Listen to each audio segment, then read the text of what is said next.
नमस्कार, divine living channel में आप सभी का स्वागत है। आज इस वीडियो में हम एक कहानी के द्वारा जानेंगे कि कैसे भगवान पार्शनाथ और कमठ का वैर शांत हुआ। इस कहानी में कर्म, पुण्य जन्म और मोक्ष की गहरी समझ छिपी हुई है। बहुत समय पहले की बात है। पार्शनाथ भगवान अपने पूर्व जन्म में राजा मरुभूति थे। उनके बड़े भाई का नाम कमठ था। दोनों भाई विद्वान थे, लेकिन कमठ के स्वभाव में ईर्ष्या और क्रोध था, जबकि मरुभूति शांत, सहनशील और धार्मिक प्रवृत्ति का था। एक दिन कमठ को शक हुआ कि मरुभूति उसकी पत्नी से ज्यादा बातें करता है। उसने क्रोध में आकर अपने ही भाई की हत्या कर दी। मरुभूति ने बिना कोई बदला लिए शांत भाव से मृत्यु को स्वीकार किया। उसकी आत्मा पुण्य के प्रभाव से ऊंचे लोकों में चली गई और कमठ की आत्मा क्रूर कर्मों के कारण निम्न योनि में चली गई। इस तरह से उनका बार बार पुनर्जन्म और वैर चलता रहा। यह वैर कई जन्मों तक चला।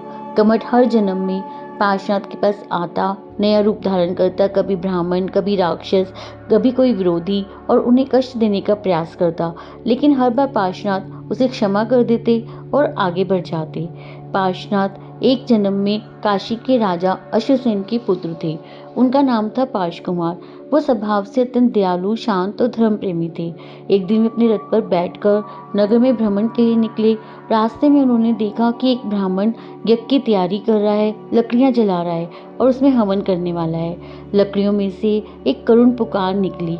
राजकुमार को लगा लकड़ियों में कुछ जल रहा है, कुछ छिपा हुआ है और उसमें एक नाग नागिन का जोड़ा। राजकुमार ने अपनी दिव्य दृष्टि से देखा कि उन लकड़ियों में एक नाग और नागिन का जोड़ा छिपा हुआ है।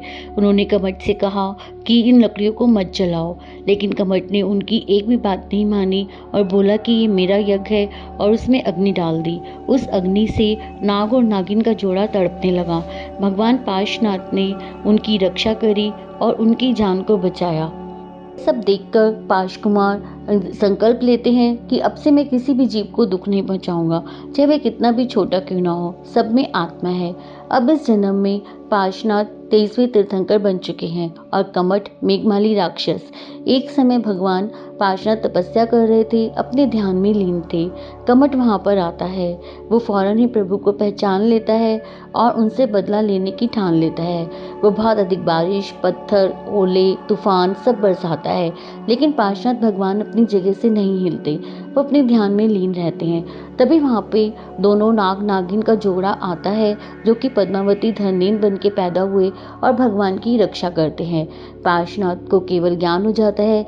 कमठ की सारी कोशिशें विफल हो जाती हैं और उनके ज्ञान के प्रकाश से कमठ का अंधकार छट जाता है और वह अपने कर्मों के कारण नरक में चला जाता है। तो इस कहानी से भगवान पार्शनाथ का संदेश यही है, क्षमा ही सबसे बड़ा बल है। द्वेष से सिर्फ पतन होता है। आज के लिए इतना ही। धन्यवाद। जय जिनेंद्र।